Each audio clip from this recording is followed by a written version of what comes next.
So ay na nga mga kaharap, good day na naman po sa atin and welcome back po sa atin panibagong laro na kung tawagin natin ay GTA 5. So ang gagawin natin ngayon mga par is kita nyo naman yung panahon dito umuulan. So sumasabay lang po tayo sa nangyayari dito sa Pilipinas.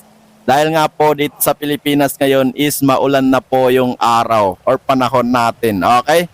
So kita niyo naman yung damit natin dyan mga par, color violet. So siyempre, isa po yun sa ating mga hilig na damit. Ayan o, kita niyo ba? So dahil nga po ang pangalan ng page natin is Ubilet, is isinusunod lang natin sa ating damit. Ayan, so ang gagawin natin ngayon mga par is sasakay muna tayo dito sa ating napakagandang motor and then maghanap po tayo ng sasakyan na pwede natin gamitin sa ating long ride. And then kung makikita niyo mga par is nandito po tayo sa lugar na di ko alam kung anong lugar to. Pero kita niyo naman ang lakas po ng ulan dito. Ayan o, kita niyo ba yung hangin dito? Ay yung ulap dito. Umaambon yung ulap dyan mga par. And ang dami pong mga truck dito or mga sasakyan na natambak dahil nga po sa traffic. So ang lakas po ng ulan. Uy, meron po ditong pickup. So sakyan natin to mga par. Ito yung sasakyan natin habang tayo ay nagjo-joyride sa malalapit na lugar. Okay, so sakay lang tayo dyan.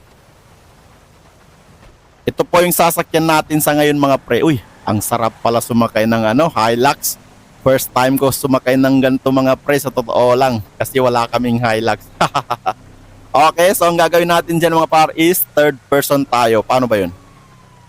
Okay, wait lang. Uy, ayun, nice one. Kita na natin lahat. Okay, so parang nagda-drive lang tayo. Uy, wait lang.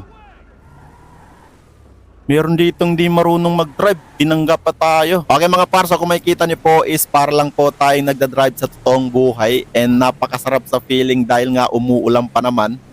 And mas maganda sana kung meron tayong music pero wag na lang kasi makapiright tayo, okay?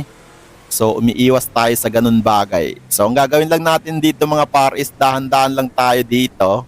And then tingnan na muna natin yung view natin sa paligid. Ay wala naman, okay? So drive lang tayo. Dapat drive safe lang kapag ganito umuulan, okay? Drive safe lang tayo. Okay?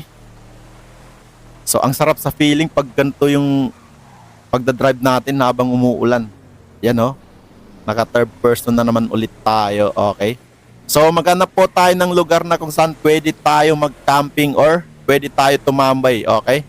So maglalagay po tayo ng camping doon. Try natin magpaglagay ng camping sa lugar na gusto natin. Mas maganda sana kung may mga bundok dito eh. Mas maganda sana pumunta doon or tumambay doon sa lugar na ganun. Okay.